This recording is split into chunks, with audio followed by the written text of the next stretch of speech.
This is my TLC Tables, Ladders, and Chairs pay-per-view review.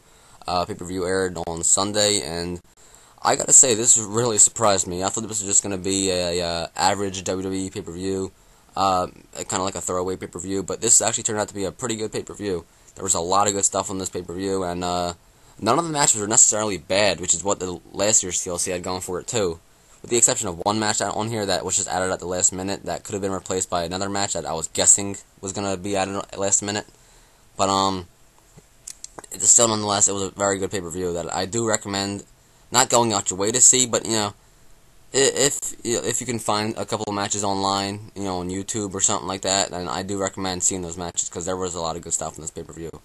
But, anyway, let's get to the first match, which was the, triple threat ladder match for the IC Championship between Kofi Kingston, Dolph Ziggler, and Jack Swagger. And this was actually a good way to start off the pay-per-view. It was a little disappointing, it was a little short, and the ending kind of hurt it.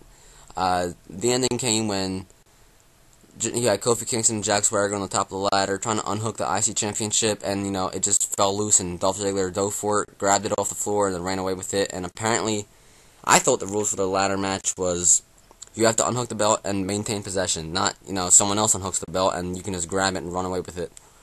That was kind of shit. I was expecting maybe, like, the anonymous GM to restart the match or something, where, like, Teddy Long to come out and restart the match. But, it didn't happen, and that's the way it ended. It was kind of a piss-poor ending. But still, nonetheless, stuff that happened throughout the match was good to see. You had one spot where, and Kofi Kingston is definitely establishing himself as a ladder match specialist. Him and John Morrison, the ladder matches are definitely their specialty. Every Money in the Bank, he proves himself kind of like a Shelton Benjamin, and this ladder match, he's definitely stole the match. There was one spot where he did a springboard dropkick through the ladder onto Jack Swagger. That was really good to see. And there was another spot. Jack Swagger did some good stuff in the match too, like technical wrestling in a ladder match. He did an ankle lock spot where he had Kofi in an ankle lock, and Kofi was kind of battling his way through it, climbing up the ladder, reaching for the IC Championship. It wasn't anything like original or like out of this world good, but it was still like pretty cool to see. So yeah, you did see some good stuff throughout this match. It was just too short, and the ending did kind of hurt the match. So overall, I'd say about 2.5 stars, maybe 2 3/4 stars. I'm just gonna go with 2.5 stars for now. It was definitely a good way to start the pay-per-view, but a little disappointing, and it could have been given a little more time. But yeah, rating 2.5 stars. The next match was the Divas Tag Team Table match with LayCool, Michelle McCool, and Layla versus Beth Phoenix and Natalya. And this match really surprised me for a Divas match and a Tables match.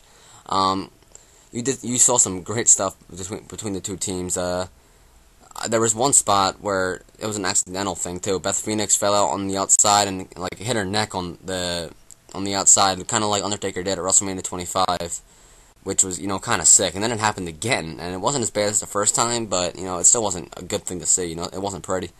But apparently she's not hurt, which, thankfully, because she is one of the best divas in WWE. And this is definitely a match Natalya needed to kind of like bump her up and as a good diva, give her a good match, because the last 3 matches she had with Michelle McCool and Layla were all just shit. So yeah, this is definitely good for her career. And then came where it kind of looked like a botch, but apparently it's not. From reports that are coming on the internet now from like I don't know, someone on NoDQ. But Natalya pushed Michelle McCool and Layla off the top rope onto the table, and the table kind of like cracked, but it didn't break, so the bell never rang. And apparently the table was designed to kind of like not break. It was designed for that purpose, which I don't believe. I think it was botched. But, if it was, it ended in a better way than it could have if that was the ending. Because then you saw Natalya do a kind of like a crossbody splash through the table onto both of them, putting them both through the table. So that was definitely a better ending than just pushing them both through the table. So yeah, this is a very surprising match. There's maybe given a little more time than I would have liked. Some of that time could have been given to the triple threat ladder match. But, overall, this was definitely a good Divas match. About a 2 1/4 star match. You did see some good stuff in the match. Only disappointing thing is that Beth Phoenix did not turn heel, so we're not going to be getting the Beth Phoenix Natalya match at the Royal Rumble. Hopefully, it'll happen at WrestleMania, but it looks like Melina and Natalya are having a match at the Royal Rumble as of now. Which again, that could be a good match too, but I would have preferred Beth Phoenix. But still, nonetheless, very good match. Very good Divas match anyway. 2 and 1/4 star match. The next match was a match that was just added at the last minute, which was the tag team match for the WWE Tag Team Championships, and between Santino Marella and Vladimir Kozlov versus the Nexus, which is Heath, Slater, and Justin Gabriel.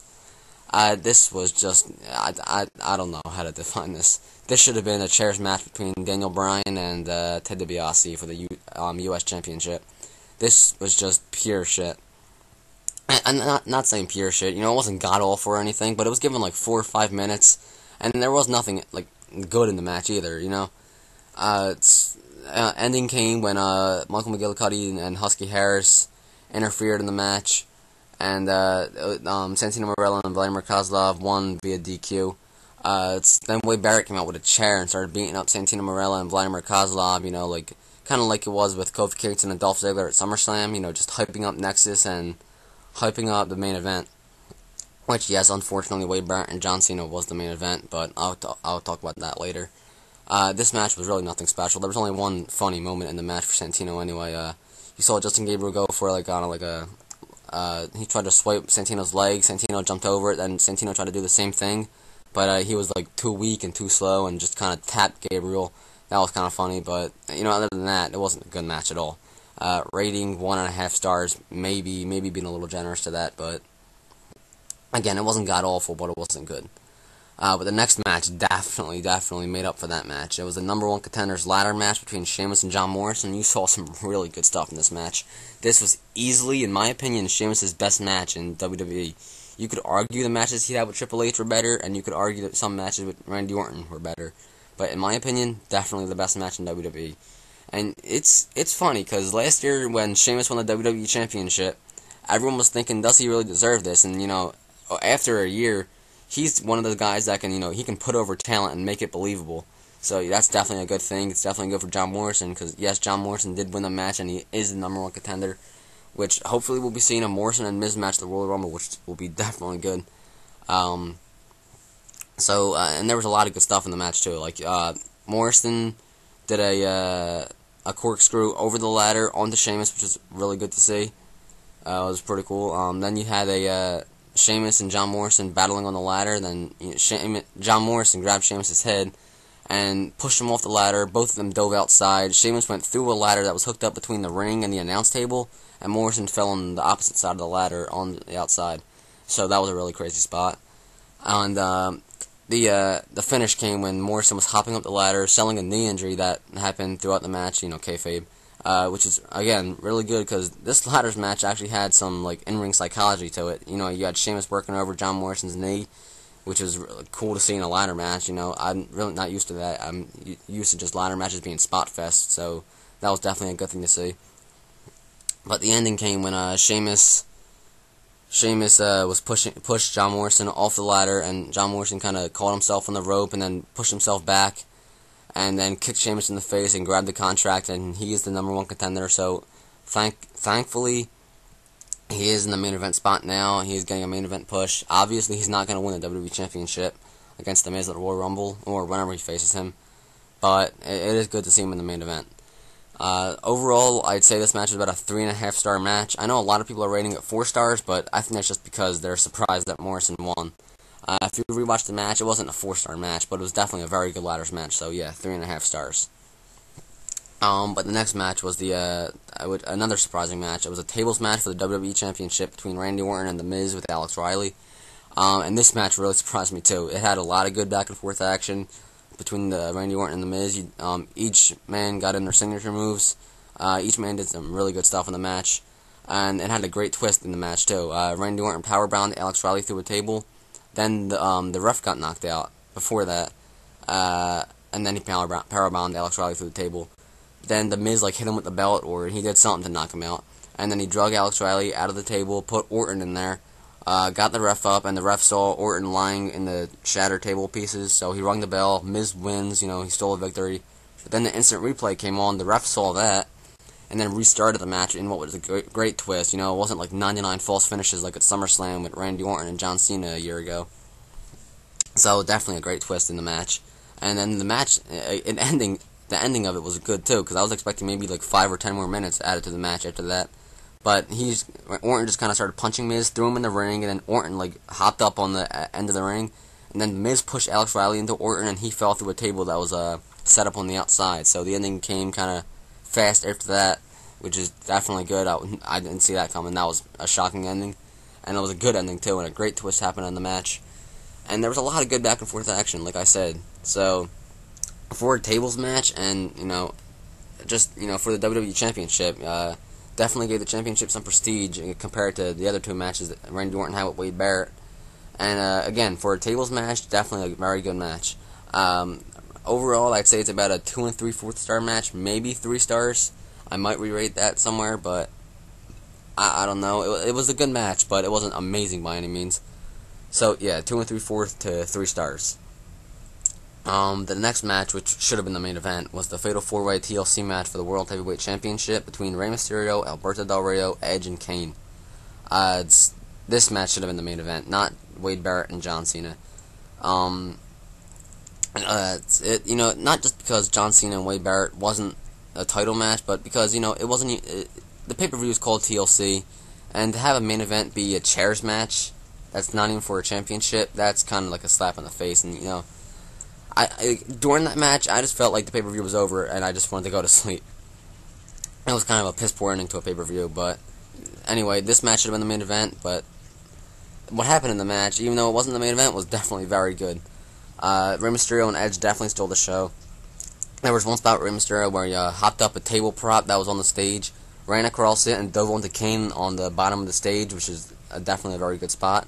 And Kane is definitely overlooked when it comes to ladder matches. Every Money in the Bank, he does a good job in the matches. And when you think of ladder matches and you think of Kane, don't just go like meh. Like, he is definitely good, and he has proved himself to me anyway. He again, I was expecting at least one bump, and he did take one bump in the match to kind of like take him out of the pay-per-view, or take him out of the match. My bad. And it was like I expected, a spear through the table that was hooked up on the outside. It wasn't breathtaking or amazing or original by any means, but it was a good spot. Seeing Kane go through the table, and just overall, it was a very good match. Alberto Del Rio also took a very crazy spot too, where it looked like he was about to win the championship, which thankfully he didn't. Edge did win, but Edge pushed him off the ladder through 2 tables, or rather 1 table, and his legs hit the other table. And then, after Edge speared Kane, like I said before, he climbed the ladder, grabbed the championship, and he is the new World Heavyweight Championship, thankfully, because I had this weird feeling Alberto Del Rio was going to win, which thankfully he didn't. It's a little too early to push him to that stage in his career. But, Edge did come out victorious in a very good TLC match, a lot of good stuff in the match. Overall, I'd say about a 3 3/4 star match, and this is another match people are rating 4 stars, which, again, not necessary. It wasn't a 4-star match, because there was a lot of stuff in the match that was just, for, being a spot fest. Really, it didn't seem to make sense to, like, if it was, like, real, and I know people, like, criticizing WWE for not being real, but, if it was real, a lot of the things that happened in this match wouldn't have happened. It was just for the sake of entertainment, and it was entertaining, but it wasn't a 4-star match, about a 3 3/4 star match. But the next thing that happened was a Cody Rhodes and Big Show promo, which was just, it was just hard. It was a horrible promo, and it was just, it was weird. Cody Rhodes did the whole dashing thing. That Big Show came out dressed like Santa. It was extremely stupid. Like, don't, like, do your best to miss this, because this was just horrible. This time could have been given to the Triple Threat ladder match, and or maybe Daniel Bryan, Ted DiBiase chairs match. That could have been a lot better than this piss poor promo. But yeah, anyway, skip this promo. This is basically a piss break. But the next match was the chairs match between Wade Barrett and John Cena, which unfortunately main evented. The TLC match definitely shouldn't have main evented, but this did, unfortunately. But still, nonetheless, it wasn't a bad match. It was a good match. It was basically like the match you saw in Hell in a Cell. And 3/4 of the match, John Cena dominated. It was just putting an end to Nexus, basically.